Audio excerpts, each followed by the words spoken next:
सभी को जय मसीह की। आप सभी का स्वागत है मेरे इस नए वीडियो पर जो कि बहुत दिन के बाद आ रहा है। और आज का हमारा जो टॉपिक होने वाला है वो है हमारा रोल मॉडल कौन। तो ये जो प्रश्न है इसका हम जवाब देते हुए और इस जवाब को हम पूरी अच्छी तरीके से समझेंगे कि आखिर हमारा रोल मॉडल है कौन और हमें किसकी तरह बनना है और हमें किसको फॉलो करना है। आइए शुरू करते हैं कि हमारा रोल मॉडल कौन होना चाहिए। दुनिया में बहुत सारे लोग किसी सेलिब्रिटी को या फिर किसी ऐसे लोग को जिन्हें वे जानते हो और उनकी आदतें उन्हें बहुत ही भाती हो तभी वे उन्हें अपना रोल मॉडल मानते हैं। और अभी के समय में बहुत सारे लोग मतलब कि मोस्टली सब कोई अपना एक रोल मॉडल रखते हैं। पर हम जो मसीही लोग हैं हमारा रोल मॉडल कौन है और किसे हमें ऐसे एक रोल मॉडल की तरह मतलब उसे रखना चाहिए कि वो हमारा एक आदर्श बने, जिसे हम देखकर उसे ही देखकर जैसा वो करे वैसा ही हमें करना चाहिए। आइए जानते हैं कि हमारा रोल मॉडल कौन है। हमारा रोल मॉडल है यीशु मसीह। और ये क्यों है, आइए जानते हैं इसका जवाब। बाइबल कहती है कि यीशु मसीह दूसरों के लिए एक आदर्श बने। वे खुद दूसरों की सेवा करके यही दिखा गए। प्रेरित पतरस ने लिखा कि हम उसी राह पर चलने के लिए बुलाए गए हैं जिस राह पर यीशु चले। इससे हमें साफ साफ पता चलता है कि यीशु हमारा रोल मॉडल होना चाहिए। आइए हम आगे देखते हैं कि उसमें हमें क्या क्या गुण मिलती है, क्या क्या अच्छे गुण मिलती है जो हमें भी फॉलो करने चाहिए अपने लाइफ में। तो जो हमारा सबसे पहला पॉइंट है वो है प्रेम और मदद करना। प्रेम और मदद करना। यीशु सिर्फ धार्मिक लोगों से नहीं बल्कि दूसरे भरोसे से बाहर लिखे हुए लोगों से भी प्रेम करते हैं। यानी कि सिर्फ धर्मी लोगों से परमेश्वर प्रेम नहीं करते परंतु उन सबों से करते हैं जिनकी अलग अलग मेंटालिटी है, चाहे वो धार्मिक हो या धार्मिक ना हो, परंतु जैसे भी हो परमेश्वर उनसे प्रेम करते हैं। जब किसी ने पूछा कि क्यों वो बुरे लोगों के साथ खाना खाते हैं, उन्होंने कहा जैसे बीमार को डॉक्टर की जरूरत होती है वैसे ही बुरों को मदद की जरूरत होती है। यानी कि इससे हमें ये समझ में आता है कि जब उस टाइम एक इंसान ने पूछा था कि तुम इन लोगों के साथ क्यों खाते हो जो बुरे हैं और अच्छे काम नहीं करते, उनके साथ तुम क्यों खाते हो जो दोषी है, तो उन्होंने जवाब में यह कहा कि जैसे बीमार को डॉक्टर की जरूरत पड़ती है वैसे ही बुरों को मदद की जरूरत पड़ती है और वे इसीलिए उनके साथ खा रहे हैं। और हमें भी इससे यही समझ में आता है कि हमें भी प्रेम में रहना चाहिए, एक दूसरे से प्रेम करना चाहिए, अपने व्यू के हिसाब से नहीं कि ये इसके साथ मेरा अच्छा जम रहा है या इसके साथ अच्छा नहीं जम रहा है। कोई लोग क्या करते हैं, जो इंसान अगर अपने करीब हो यानी कि बहुत अच्छा दोस्ती हो या मेल मिलाप हो तभी हम उस लोग को अपने साथ रखते हैं और इन्हें पसंद करते हैं। लेकिन जो लोग हमारे टाइप के नहीं होते हम उन्हें हमेशा दूर भेजते हैं। परंतु अगर आपको पास रखना है दूर, वो आपके ऊपर है। लेकिन जब भी जितने भी लोग हैं हमें कभी पार्शियलिटी नहीं करना है, हर लोग से प्रेम रखना है, चाहे वो जैसे भी हो, हमें पसंद आए या नहीं, परंतु हमें वो प्रेम दिखाना है और प्रेम उनके लिए वैसा रखना भी है कि हम भी उनसे प्रेम करते हैं, चाहे वो बुरे भी हो परंतु हमें उनसे प्रेम करना है जैसे यीशु ने किया। और हमें यीशु से ये भी सीखना है कि वो हमेशा सब लोगों की मदद करते थे और हमें भी मदद करना सीखना है, चाहे लोग किसी भी परिस्थिति में हो, पर अगर हमसे कुछ हो पाए तो हमें जरूर से उनकी मदद करनी चाहिए। सेवा और विनम्रता।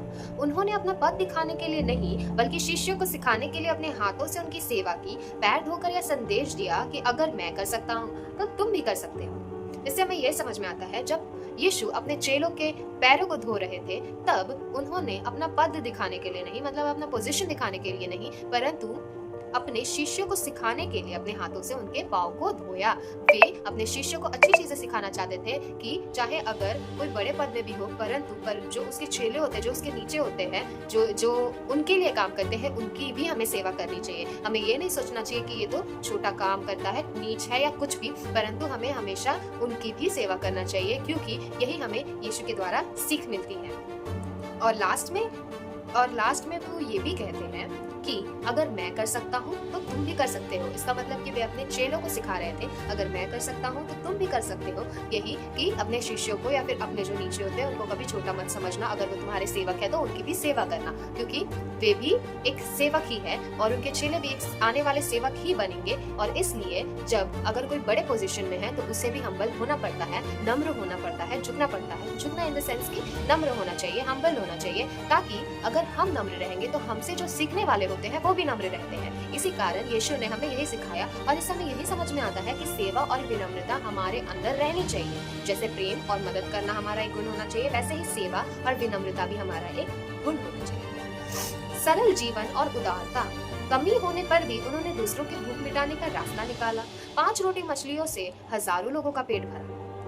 उनका सुझाव था, दूसरों के बारे में सोचकर खुश रहो, ऐसी खुशी कोई कमी से बड़ी होती नहीं। तो इससे हमें यह समझ में आता है कि जब कमी हुई थी, जब 5000 की भीड़ थी और खाने के लिए जब कुछ भी नहीं था, परंतु बस एक बालक के पास 5 रोटी और 2 मछली थी, उससे भी यीशु ने उसे मल्टीप्लाई किया और बहुतों को खिलाया। और उससे यही समझ में आता है कि कमी होने पर भी उन्होंने दूसरों की भूख मिटाने का रास्ता निकाला। 5 रोटी मछलियों से हजारों लोगों का पेट भरा। यानी कि उनके पास कमी थी, लेकिन अपना पेट भरने से पहले वे उन लोगों के बारे सोच रहे थे जो संदेश सुन रहे थे, और कमी होने पर भी वे उसे धन्यवाद करके तोड़ा और वो मल्टीप्लाई हुई और सबका भूख मिट गया। और लास्ट में यहाँ पे यह लिखा है कि उनका सुझाव था, मतलब कि उनका यह सुझाव था हमारे लिए, उनके लिए और हमारे लिए भी उनका यह सुझाव था कि दूसरों के बारे में सोचकर खुश रहो। हमें दूसरों के बारे में सोचकर उनकी भलाई कर खुश रहनी चाहिए। ऐसी खुशी कोई कमी से बड़ी होती नहीं। इसका मतलब कि ऐसी जो खुशी होती है ना, अगर चाहे कोई भी कमी भी होगा ना, तो उस टाइम हमें इस बात की खुशी होगी कि इस कमी से हमने सबों का पेट भरा और किसी और के लिए सोचा। अगर हमारे पास कमी होगी ना, और अगर हम दूसरों के लिए सोच कर कुछ करेंगे, इसका मतलब कि हमें खुशी मिलेगी कि हमने किसी और के लिए कुछ किया। भले मेरा पेट नहीं भरा, परंतु किसी और का पेट भरा, उस कमी से भी किसी और का पेट भरा। चाहे मेरा पेट ना भरा हो, पर किसी और का भरा, और किसी का पेट भरने से अगर उनके मुंह पे मुस्कान आई, तो इससे बड़ी खुशी और कुछ नहीं हो सकती। तो ये हमें सिखाते हैं यीशु कि सरल जीवन और उदारता, हमें हमेशा अपने जीवन को सरल रखना चाहिए और हमें उदार रहना चाहिए। नेक्स्ट है क्षमा और शांति। उनकी मौत पर भी उन्होंने अपने शत्रुओं को माफ किया। उन्होंने कहा, जो दूसरों को माफ करता है उसे भी माफी मिलेगी। तो यहाँ पे लिखा है, उनकी मौत पर भी, जब वे क्रूस पर चढ़ाए जा रहे थे, तो उनकी मौत पर भी उन्होंने अपने शत्रुओं को माफ किया। यानी कि जो उन्हें इतना सता रहे थे, तो तब उन्होंने मरते मरते जो लास्ट शक था, लास्ट नहीं पर लास्ट सेकंड आई थिंक, उन्होंने ये कहा कि परमेश्वर पिता, तू इन्हें क्षमा कर। और यही बात हमें यीशु सिखा रहे हैं कि हमें अपने शत्रुओं से प्रेम रखना चाहिए, और यहाँ तक कि चाहे वे हमारे साथ जितना भी गलत क्यों ना कर ले, हमें उनसे प्रेम रखनी चाहिए और उन्हें हमेशा माफ करने चाहिए। और अगर हम प्रेम नहीं भी रख सकते, फिर भी उनसे घृणा या नफरत नहीं करना चाहिए, परंतु हमें क्षमा करनी चाहिए। उससे हमें खुद भी बहुत ज्यादा ही शांति मिलती है। और हमें यह चीज सीखना चाहिए कि हमें दूसरों को माफ करना चाहिए और हमेशा खुद को शांति में रखना चाहिए, ताकि दूसरे लोग भी शांति में रह सकें। धैर्य और आत्म बलिदान। जब लोग उनका मजाक उड़ाते, दूसरों को मनाकर उन्हें क्रूस पर चढ़ाया गया, फिर भी उन्होंने बिना प्रतिक्रिया दिए भगवान की इच्छा मानी। इससे हमें यह समझ में आता है कि जो वहाँ के लोग थे, जब यीशु को क्रूस पर चढ़ाया जा रहा था, मतलब क्रूस पर नहीं, परंतु उससे पहले जब वह पिलातुस के पास था, तो तब एक था आदमी, एक इंसान जो दोषी था, जिसने किसी की हत्या की थी, और वो बहुत साल से बंदीगृह में था। लेकिन उसी दिन, जिस दिन यीशु को पकड़ा गया, उस दिन उन्होंने यह बोला था कि आज किसी को तो हमें छोड़ना पड़ेगा निर्दोष समझकर। तो वे जो भीड़ थी, उसे ना चुनकर यीशु को चुना क्रूस पर चढ़ाने के लिए कि यीशु को क्रूस पर चढ़ाओ, और जो उस हत्यारा है, वो उस हत्यारे को तुम छोड़ दो निर्दोष, और उसे कुछ भी मत करो, परंतु उसके जगह यीशु को हम बोलते हैं कि तुम इसे क्रूस पर चढ़ाओ। तो इससे हमें यही समझ में आता है कि जब यीशु का मजाक उड़ाया गया और दूसरों को मनाकर उन्हें क्रूस पर चढ़ाया गया, मतलब किसी और के बदले उन्हें चढ़ाया गया, फिर भी उन्होंने बिना प्रतिक्रिया दिए भगवान की इच्छा मानी, फिर भी उन्होंने बिना कुछ कहे ही परमेश्वर की इच्छा को माना और कुछ भी ना कहा। इससे हमें यह समझ में आता है कि यीशु ने बहुत धैर्य रखा, यानी कि पेशेंस रखा, हर चीज में जल्दबाजी नहीं की, परंतु शांत रहा और धैर्य में था। और आत्म बलिदान यानी कि सेल्फ सैक्रिफाइस किया, उन्होंने अपने आप को सैक्रिफाइस किया हमारे लिए। तो यही हमें समझ में आता है कि यीशु हमारा रोल मॉडल है क्यों। इसका आंसर मैंने दे दिया है कि बाइबल कहती है कि यीशु मसीह दूसरों के लिए एक आदर्श बने। वो खुद दूसरों की सेवा करके यही दिखा गए कि हमें भी दूसरों की सेवा करनी चाहिए। प्रेरित पत्रस ने लिखा है कि हम उसी राह पर चलने के लिए बुलाए गए हैं जिस राह पर यीशु चले। और इसका जो पॉइंट है जो हमें यीशु से सीखना है, वो है प्रेम और मदद करना। सबसे प्रेम रखो, सबकी मदद करो। अगर अपने अंदर शक्ति है कि किसी की मदद कर सको, तो जरूर से मदद करो। सेवा और विनम्रता, चाहे तुमसे कोई छोटा भी हो, उसकी भी तुम सेवा करो और हमेशा नम्रता के साथ जियो। सरल जीवन और उदारता, एक सरल जीवन और एक उदार तुम्हारा कैरेक्टर होने पाए।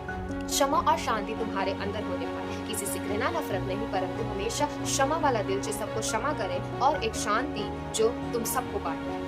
और धैर्य और आत्मबलिदान यानी कि पेशेंस और सेल्फ सैक्रिफाइस, क्योंकि हम यहाँ पर अपने आत्मा को जीवित रखने के लिए है और ना कि अपने शरीर को जीवित रखने के लिए। शरीर तो क्षण भर के लिए है, इसीलिए हमें उसे नहीं परंतु अपने आप को सैक्रिफाइस करना, अपने शरीर को सैक्रिफाइस करना और अपने आप को सैक्रिफाइस करना है। यही हम सीखते हैं कि हमें दूसरों के लिए एक आदर्श बनना है कि अगर कोई हमें देखे और बोले कि वाओ ये तो यीशु मसीह की तरह है, क्योंकि यीशु हमारा रोल मॉडल है और हमें भी उनकी तरह रहनी चाहिए, क्योंकि यीशु ही है जो हमारा सब कुछ है और हमारा पूरा चाल ढाल सब कुछ यीशु की तरह होनी चाहिए। तो आइए एक चुनौती हो, आज किसी की मदद करें। कोई बीमार, गरीब या अकेला हो, किसी ने आपको दुख पहुंचाया हो, उसे माफ करें, आपका दिल हल्का करें।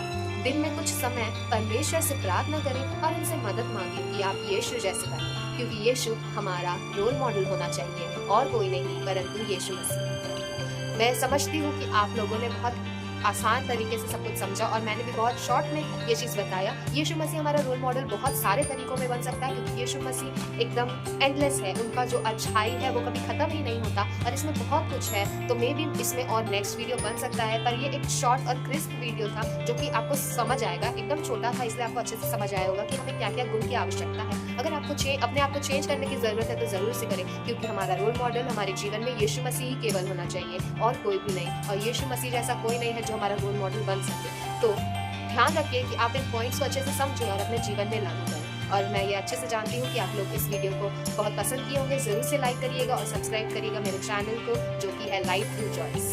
मिलते हैं आप सभी को नेक्स्ट वीडियो में, तब तक के लिए सभी को जय मसीह एंड प्रेज द लॉर्ड।